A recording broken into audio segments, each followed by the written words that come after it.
Have a think for a second about a really, really simple question with a complicated answer. Who are you?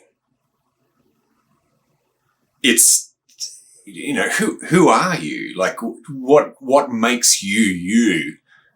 It's not just about the look of your face or how tall you are or how skinny you are or any of those things, but what makes you you? We use this term personality to characterize the nature of a person. Now, if we say that we know somebody, it doesn't mean that we know exactly what they're going to do at all times. It doesn't mean that we can predict exactly what they're going to say. But it does. This idea of personality is really thinking about who a person is and how do we conceptualize that? How do we think about that? And this is what we're going to get you to explore: is your personality.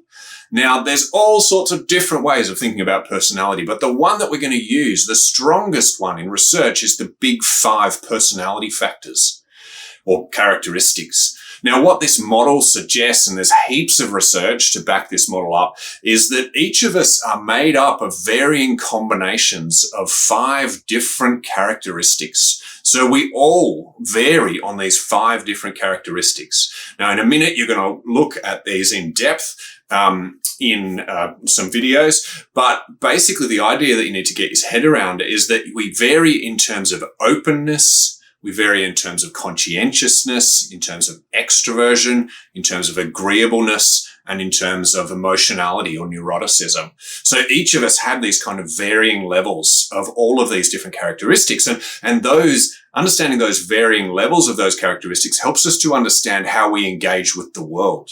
Okay. And by the end of this process, you're going to have a much better understanding of what your personality is characterized by. Now, it doesn't mean to say that anybody else can predict exactly what you're going to do at any time. That's not the way that personality works. But it does give us some insight. It'll actually give you some insight into the way that you do things and why you do things. And this can really have an important impact on the work that you do, but also on your relationships and the way in which you work with one another. So it's really, really, really interesting. So I hope you enjoy this model. It's a really, really important model for understanding personality. And I look forward to hearing about some great conversations about who you are and you having a really good answer and a really clear answer for what your personality is like.